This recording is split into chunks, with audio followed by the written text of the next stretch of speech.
Welcome into Chicago Bears Now. I am Harrison Graham. Before we get into today's show, this is the best jersey deal we've had in months. Less than $75, brand new Nike authentic jerseys. You can get a Nick Foles one and pick up a Mitch Trubisky one. More on the quarterback competition in just a few minutes, plus tons of other jerseys available. Chatsports.com/Bears jerseys. Like I said, we'll get the latest on the competition later on in the show. But we got to talk about the news of the day, and that's the Jaguars releasing running back Leonard Fournette in a bit of a surprising move.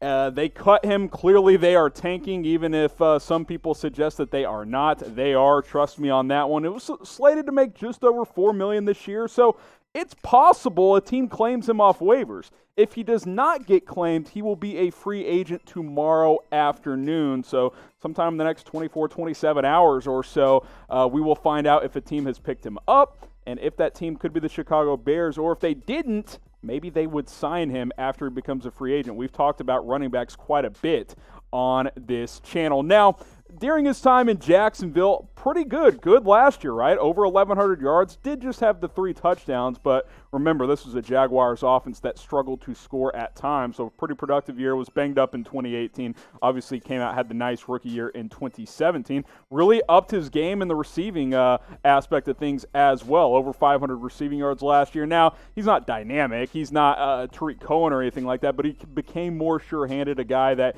you can at least dump the ball off to in that offense, and you could, do that in this offense potentially as well. Now, this becomes a sticky situation because David Montgomery is considered in a lot of circles to be an ascending player in the NFL. He's dealing with the groin injury. 2 to 4 weeks is what they're saying, but groins can be tricky.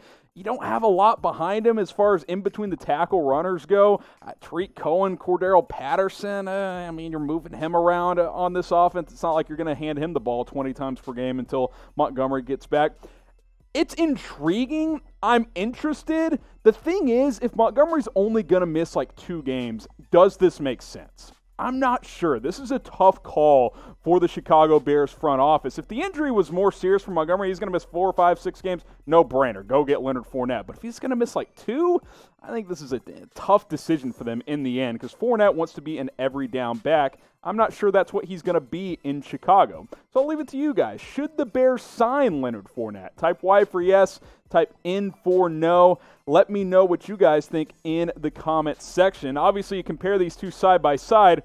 The better running back today on August 31st, 2020, it's probably Fournette, right? If they're both fully healthy. But he's older. Montgomery played behind a bad offensive line last year. I view him more as an ascending player, whereas Fournette, he is who he is, right? He's a 4 yards per carry guy. He can catch the football, but he's not dynamic. He's not explosive. I think Montgomery has a little bit more of that. And like I said, I think he's trending up, whereas Fournette's not declining, but he's probably flatlined, right? Like, he's a top 12-ish NFL running back when fully healthy. Montgomery's probably top 15, top 18, but I think he's moving up in that direction. So this is a really tough one for me. I don't like to be middle guy. Like, I like to give a strong opinion. I would say if you can get him for cheap, go get him. But if it's more than $3 or $4 million, I think you just try and patchwork the first couple of weeks of the season and roll with what you got. But I'll make this the pinned comment. Who do you guys think is the better running back as of now? Type DM for David Montgomery. Type LF for Leonard Fournette. You guys can reply to the pinned comment right there. Another free agent in a bit of a surprising move is Prince Amukamara, who the Bears cut back in February to save, I believe, $8 million. The Raiders signed him for cheap. He was competing for that number 2 cornerback role in Vegas, but rookie Damon Arnett has appeared to beat him out, so they're cutting ties with him. Now he's available, and with questions at CB2 with Jaylon Johnson not getting an offseason of work, the rookie out of Utah, I actually think this makes some sense. I think this could be an opportunity for the Bears to bring back a guy for very, very cheap. It's a win-win, right? You cut him in February, save $8 million. Now you can sign him for $1 or $2 million. I'm not saying you just sign him and he wins the job automatically, right? But with Artie Burns getting hurt, he's out for the year. You really want to roll with Jaylon Johnson and Kevin Tolliver, and that's it, and just say, good luck, guys. We'll see how it goes. I think this makes some sense. And now if he comes in and Jaylon Johnson's better, great. We know Prince Amukamara is a high-character guy. He's a locker room guy, good teammate. Everything I ever read about him during his time in Chicago was all positive things. Now, he's not a lockdown corner by any means at this point in his career, but I think he can be a serviceable number 2 guy. And again, if he gets beat out by someone else, you bring him in for cheap. At worst, he's a depth backup, a guy who's played a lot in the National Football League and knows the Bears scheme extremely well. That's key here. Getting cut 2 weeks before the season, going to a place with familiarity makes a lot of sense here. So I think the Bears should have some interest in Prince Amukamara. Quite frankly, I might be more interested in him than I would in Leonard Fournette.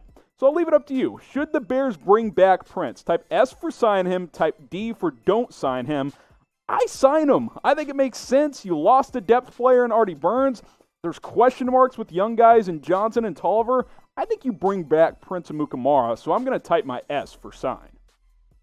Kind of in connection to the first story, I mentioned thin at running back with Montgomery banged up and the potential of signing Fournette. Bears did bring back Napoleon Maxwell. Not going to spend a ton of time here.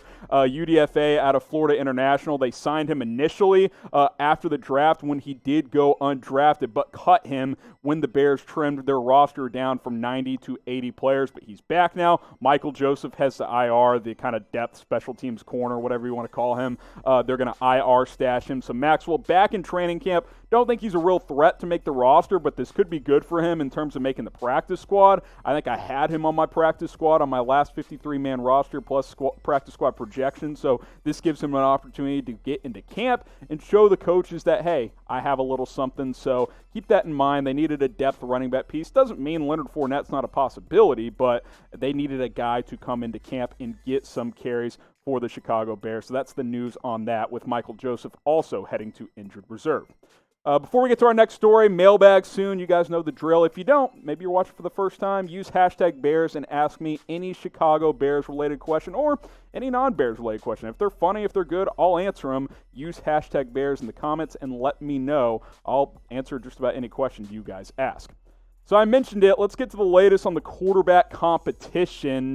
Matt Nagy says he's not naming a starter before Week 1 against the Lions. And you could go a couple of ways here, right? Mitchell Trubisky, Nick Foles, he wants to keep the Lions guessing. Guys, this is the NFL. This sounds like high school football with the way the Bears are treating this. You know what it tells me? And I don't want to be negative here, but it tells me, and everything I'm reading and all the reports I'm getting, this competition has not been stellar. Neither quarterback has run away with this job by any means. Here's more from Nagy from over the weekend. For us, we like where they're at, but that's an internal question for our coaches. That's more gamesmanship than anything, but we know there can definitely be improvement for both of them. They're making good decisions. There are times they are making good throws. There are times they are making throws they'd like to have back. Now, I will mention this.